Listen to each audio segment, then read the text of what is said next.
Well, welcome back again. So, as you can tell by our title, Why Did We Need a Progressive Era? We still haven't finished all three of our questions. We started to get there, but not all the way. So, yesterday we covered during these years who was coming to America, all the different immigrant groups coming in, what they were facing when they showed up here. We also covered what were these new citizens told about our nation, why did they first come here. Remember, these people came for opportunity, the American dream. They thought they were coming to a better place. Well, today we're going to focus on what the reality was that these people were about to experience. Because again, the progressive era is all about progress and moving America to the next level. Well, what that must mean is that there were issues in society. That's why progress was necessary. So today we're about to cover three different issues, and you guys are going to get the much abbreviated version because if you were in class, we actually did a whole reading and discussion segment.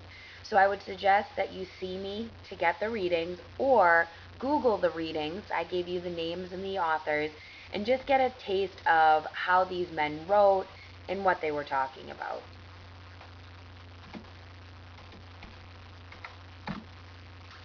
Alright, so this was the assignment that I had given in class.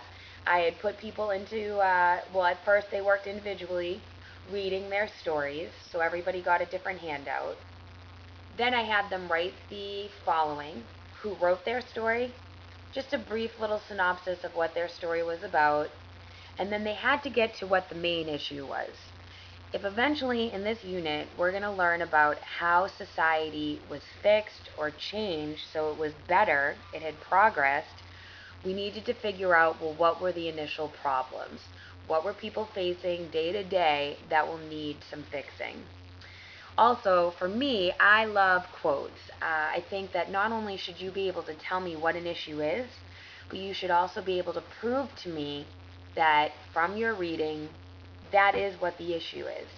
So that's why they had to provide me at least quotes, and these readings have some very powerful quotes.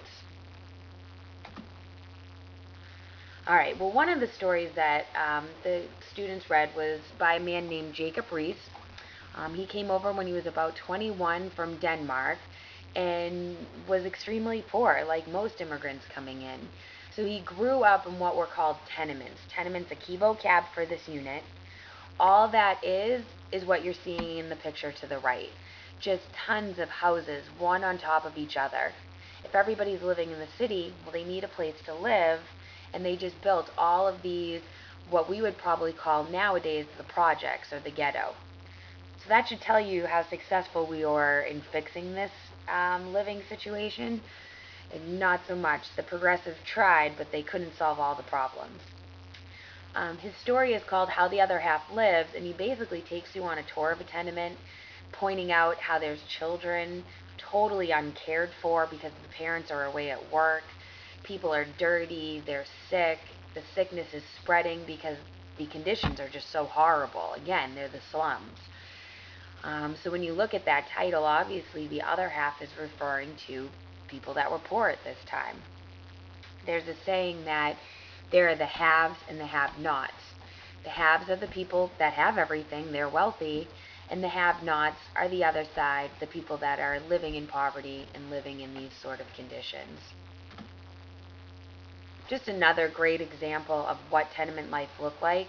You would literally have a family, and a lot of immigrants coming in, especially me, I know with the Italians, having a big family was something that we valued and we weren't willing to give up in this new world.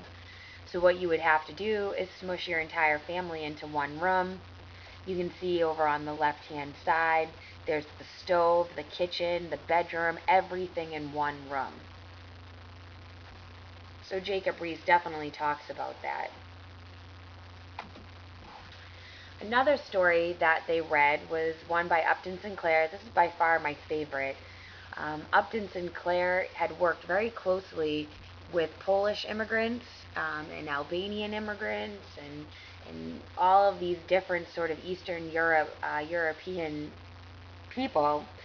And originally he set out to document how awful their working conditions were and how poorly they were paid.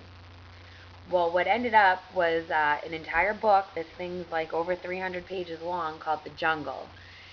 And what it was, and the excerpt that students read, was Upton Sinclair taking a tour of a meat packing factory, and it's disgusting. I always tell people to remember Upton Sinclair because Upton sort of sounds like upchuck, and upchucking is puking.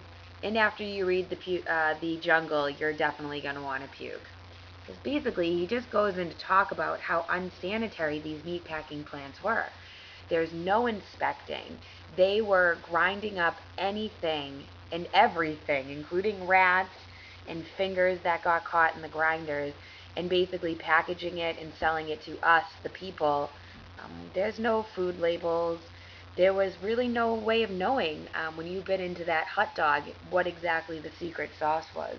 Was it mold, or was it maybe bits and pieces of things that should not have been in there?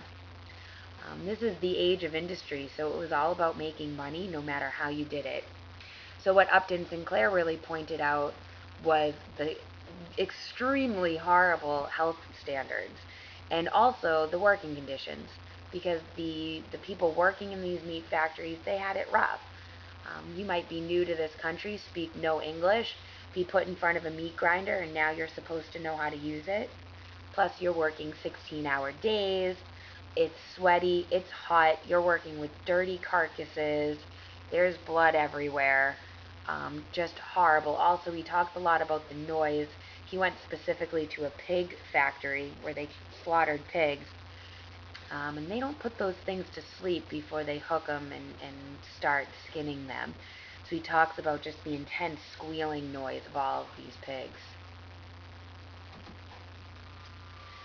All right, I have pictures on the next slide, but one of our other authors was John Spargo, and his book was called The Cry of the Bitter Children. And what it mainly focused on was coal mining, and how at the age of 4, or even sooner, depending on when you could actually do the work, you were sent off to the mines to do all sorts of different horrible jobs. Children were like mini adults. There was no mandatory school. If you got to go to school, that was actually a privilege. We could take a lesson from these kids. But no, you worked 16-hour days for extremely poor pay. And at the end, you went home and probably lived in a tenement. So John Spargo, I remember this one as you don't want to go to work in a coal mine.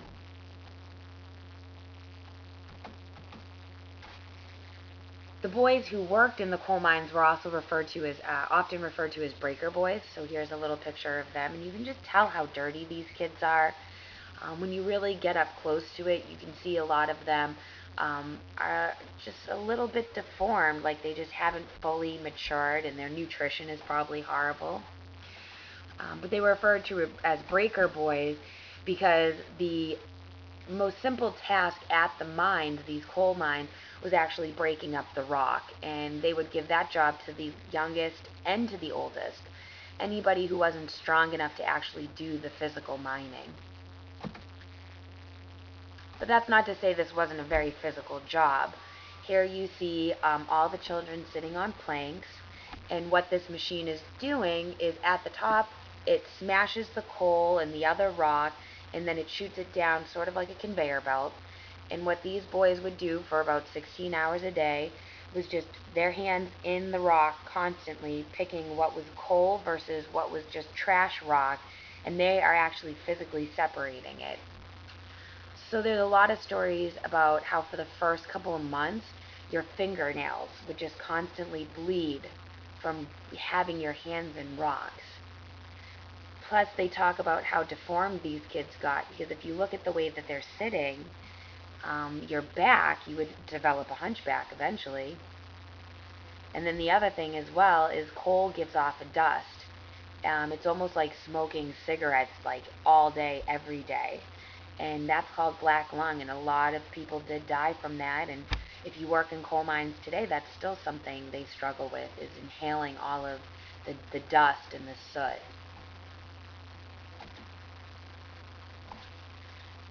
I just chose a few of the jobs that you could do just to, again, really emphasize what was going on in these mines. These boys here, and you can see their mouths, how dirty they are. That's from breathing all that coal in all day. But they have sticks and lanterns. Spragers were pretty much human brakes. You picture there's a cart on a railroad track. Well, that's what they would fill with the coal, and then they would push it through the mine. Well, these boys were in charge of making sure that if that cart needed to stop, they jammed that stick into the cartwheel and hoped that it stopped the cart. Well, obviously, for my physics geniuses out there, if that cart's going so fast and you stick a stick in there, it's either going to shatter the stick, tip the cart. These mines are dark and they are not paved, they're not flat ground.